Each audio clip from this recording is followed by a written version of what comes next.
Bitcoin. I remember the first time I saw a Bitcoin ATM. I don't know what came out of it. I guess you could convert your Bitcoins for. I happened to be in the United States of America at the time, so I guess you could convert your Bitcoin account to dollars. And it was right alongside of, like, what you would think of as a local bancomat. ATM, like, Capital One or something, Bank of America or something. Yeah, I never forget that day.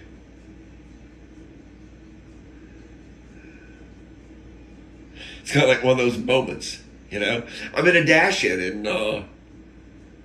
National Harbor, meeting a client there at the McDonald's. We're doing the deal. The paper bag gets handed, and then, of course, kites. I call them kites. Benjamin Franklin flying a kite. Electric storm discovers electric, whatever. But Benjamin notes, C notes. So I hand a brown bag to a man, and they hand me kites. Yes, and it's a good day. That's code word, okay? Kite. And tombstone is a code word for 50s. Half a kite. Who's buried in Grant's tomb? Try to keep up. Oh.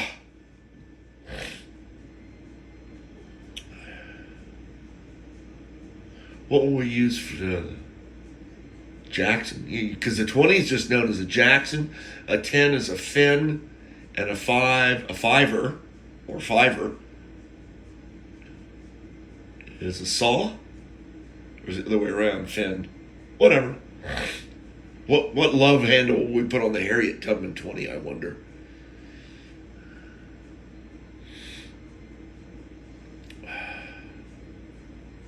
Somebody get back to me on that and don't tell me. I remember this duet came out. I hope I'm remembering all this right, because sometimes I use, a couple of crib notes. I'll scratch something down, and sometimes I just go, and then sometimes I shouldn't go at all, probably, and not record any of this filth. But love me some Roberta Flack. I want to say it's her. Oh, that voice. She does a duet, I want to say in her later years of her career. And I can't remember his name, and I should. The Closer I Get to You. Now, this little bird, Roberta, is singing this. Oh, my goodness. The closer I get to you, the more you make me see, I believe is how the lyrics go.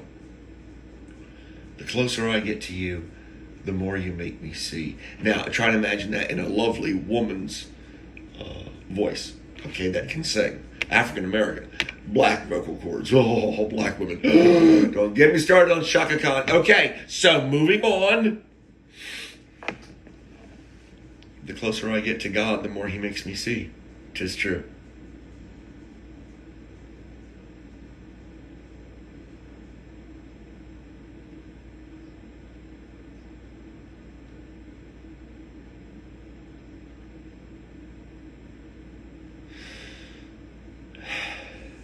For money? For money? You did this for money?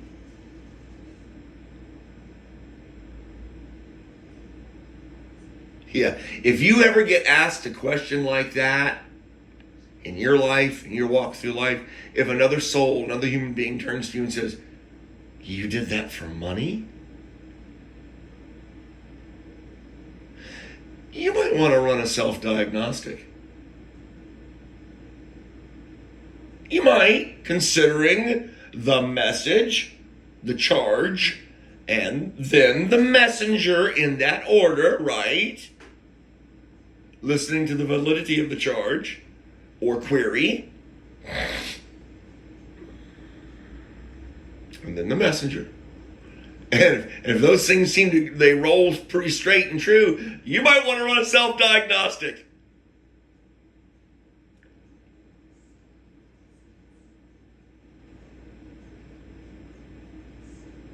Yeah. You killed a man for money? There are people that do that. Can you imagine? Contract killers. For money.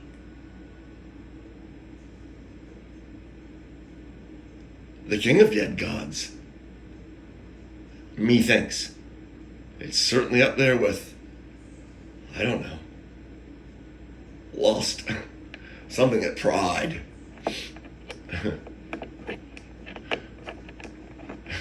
It's a powerful, it's an intoxicating thing. Yeah. For money.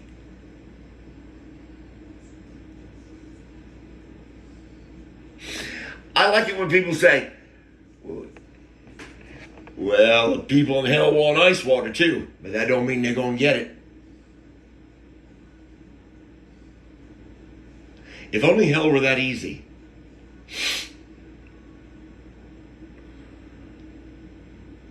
I don't believe that it is.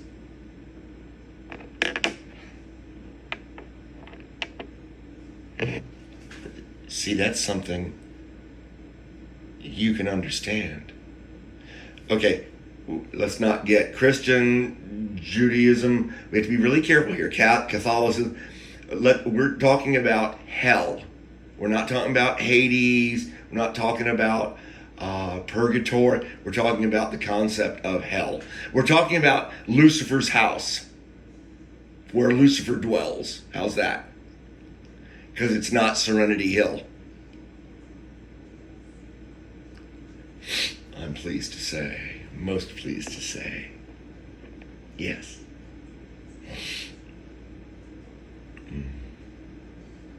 You know, if only it were that way, they got fire in heaven too.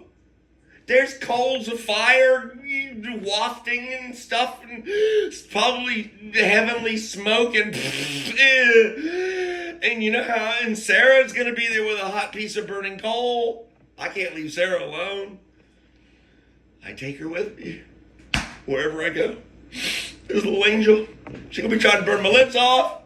They got fire and brimstone there too. Where do you think it came from? Sodom and Gomorrah. Did it come from the ground and well up? No, it came from up high and come down, didn't it? Remember you were there.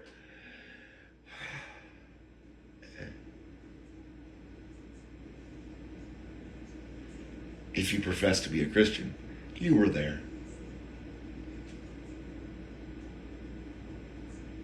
If you be the Son of God. Fire and brimstone.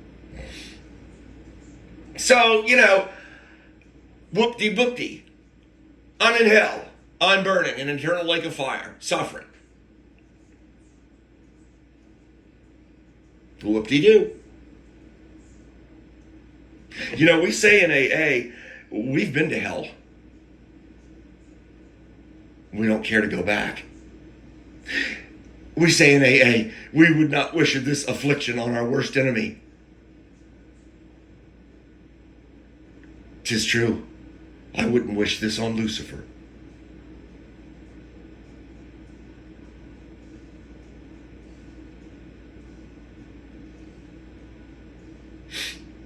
This self-fulfilling prophecy of the darkest kind. Alcoholism's. What is it these shits say? Excuse me. I know there was a totally unneeded profanity drop there. Because you've been doing so well. Jared's going to be crestfallen. It's okay. He'll get over it.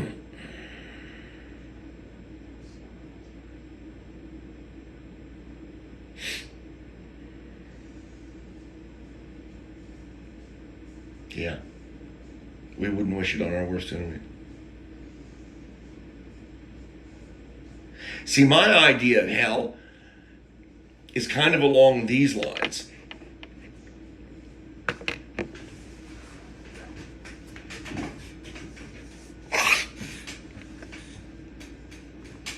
Oh.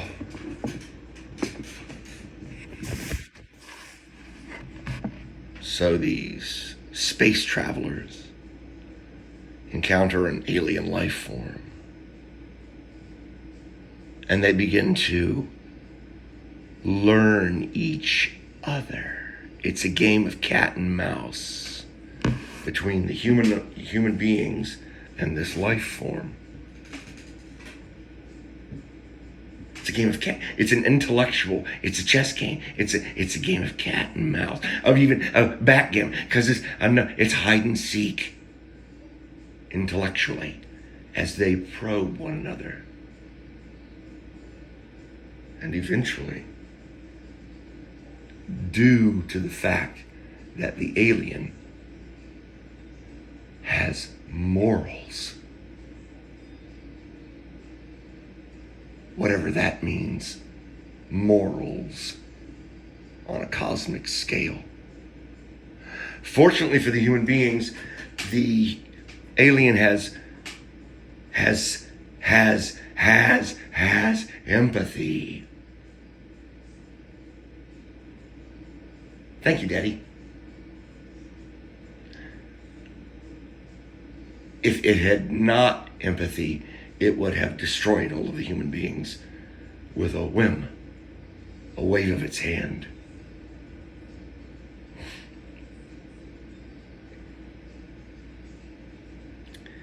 And one of the human beings, the leader of the group,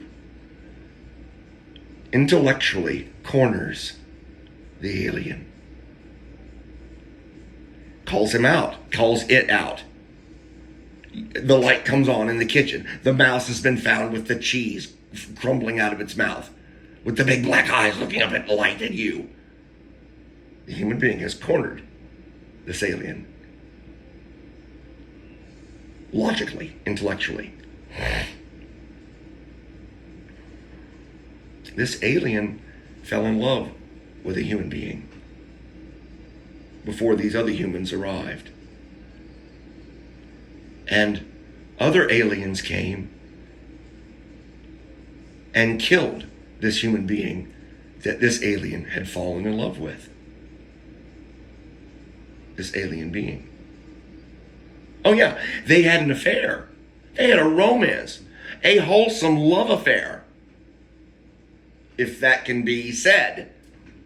It appeared to be on the surface what we were being shown as viewers, its relationship with the woman, because they're kind of like vignettes. You're going back and forward in time. You're learning things about what has happened here on this planet that they visit, where they find the alien. They had a relationship, the alien and this woman. And other aliens, another race came and killed most of the people on this planet, including this woman that the alien loved.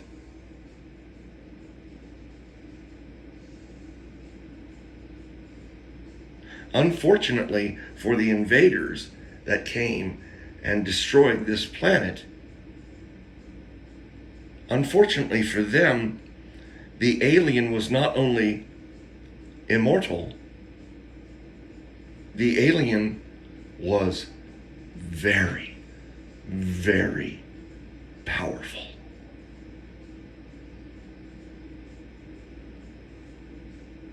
To the point of, with a thought,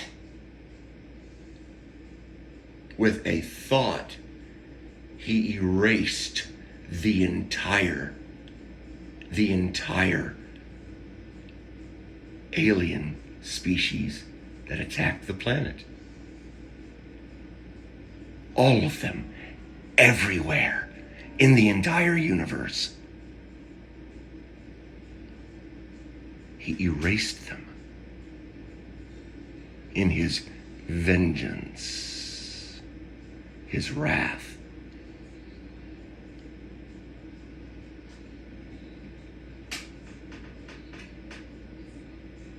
And his punishment? His punishment. You already see it.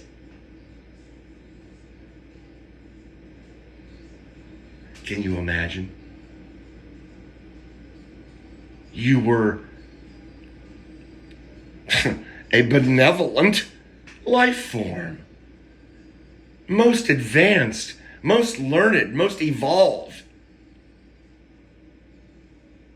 And you use that power to exact your personal revenge. Yes, in a sense, you did it for money. For money or its equivalent. Pride, vengeance, wrath.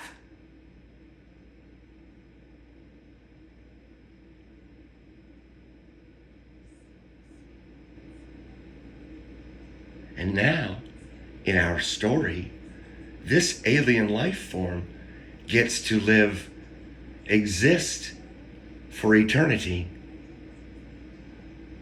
knowing what it has done.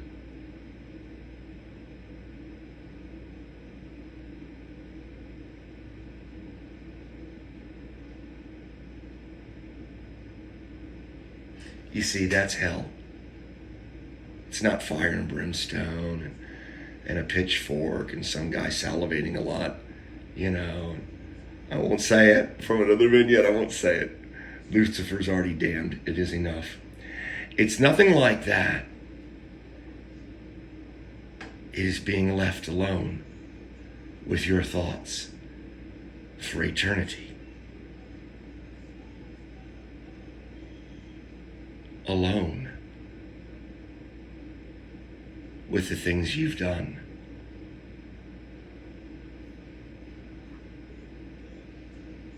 That is hell.